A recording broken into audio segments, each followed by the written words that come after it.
this is obviously a very weird situation.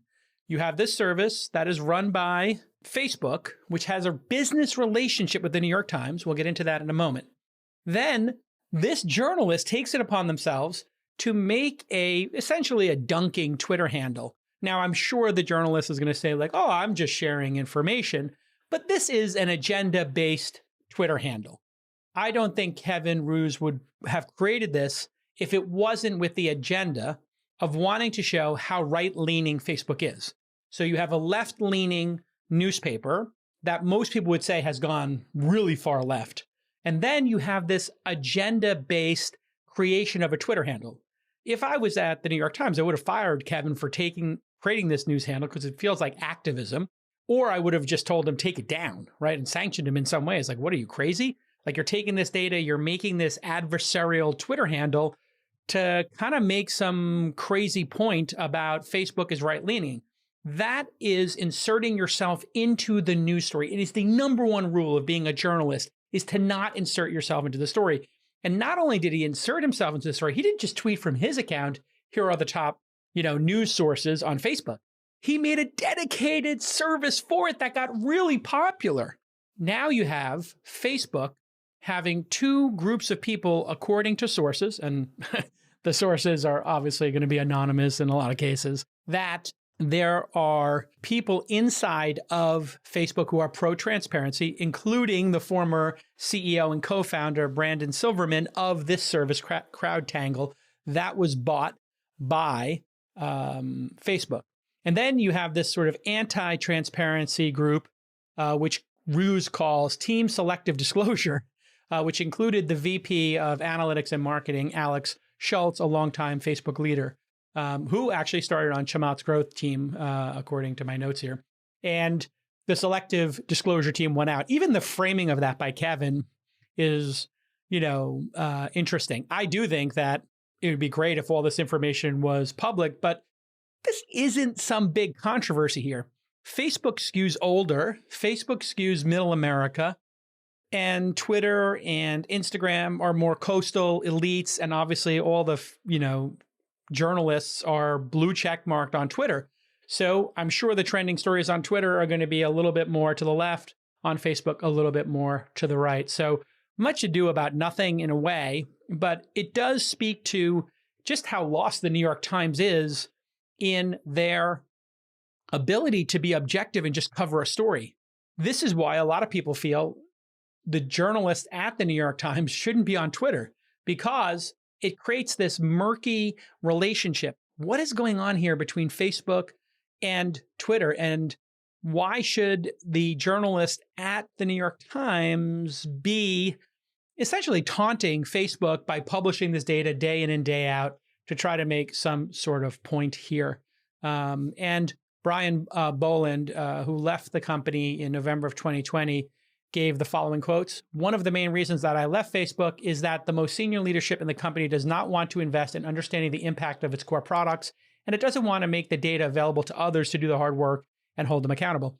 It's a fair point. If you're Facebook and you give out all this information and it turns out the service is right-leaning and it's influencing elections, et cetera, it is going to be problematic. And just like on Twitter, it could be problematic if it's super left-leaning, or when you remove Trump from either or both of those. This is a very weird thing for Kevin Roose to do. And Roose said about this, every time a tweet went viral, I got grumpy calls from Facebook executives who were embarrassed by the disparity between what they thought Facebook was, a clean, well-lit public square where civility and tolerance reign, and the image they saw reflected in the Twitter lists.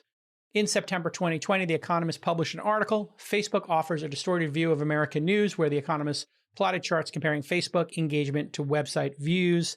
And as you can see, Facebook engagement, it trends towards Breitbart, Fox News. And if you look at the website page views, it's a little more balanced. Now, you have to be careful when making inferences here. It could be that Breitbart and Fox News are covering topics that CNN and MSNBC are not covering. So if they were to cover stories about, I'm just going to pick an example here, Hunter Biden's artwork being sold for hundreds of thousands of dollars or whatever that story is, You might not actually see MSNBC and CNN covering those. Therefore, when Breitbart and Fox News do cover them, they get 100% of the attention from them.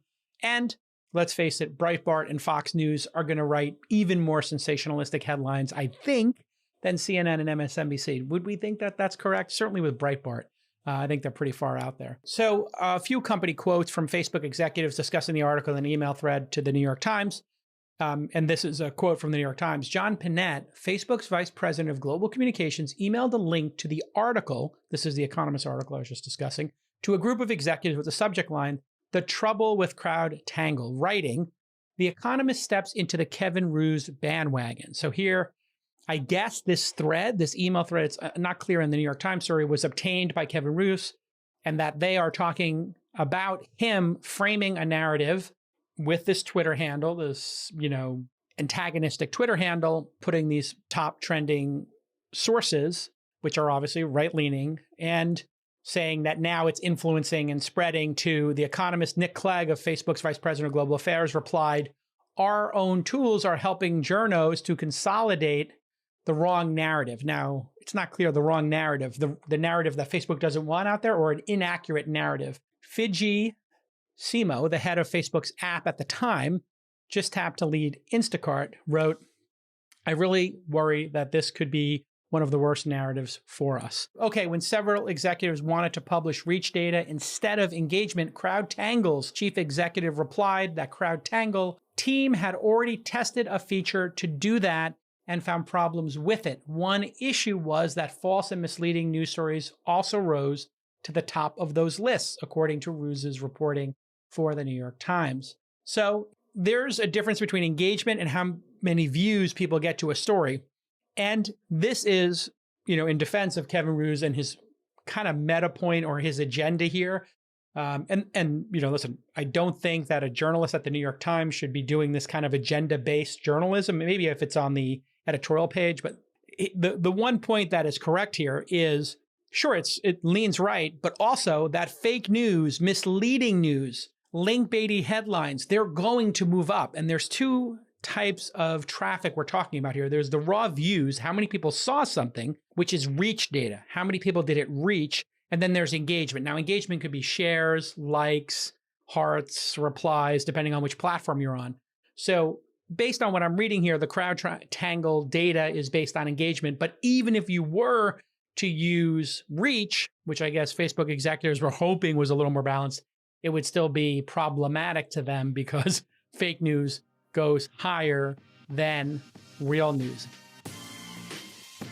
The new world of remote work is here to stay. So are all of the HR and IT headaches that come with it. Like, how do you register your startup with dozens of state tax agencies?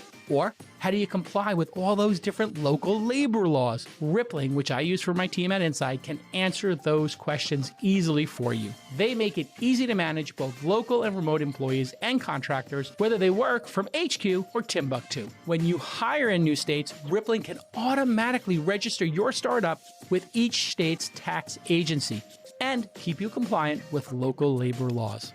Rippling lets you onboard new hires in 90 seconds. You can instantly set up payroll, benefits, and apps like Slack and GitHub.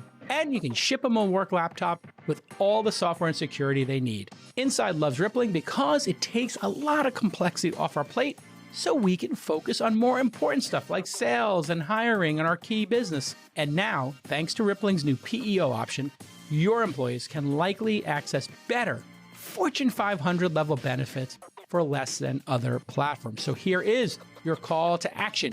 If you're looking for an easier way to run your startup remotely or just a better way to manage your HR and IT, visit rippling.com/twist. That's RIPPLING.com/twist.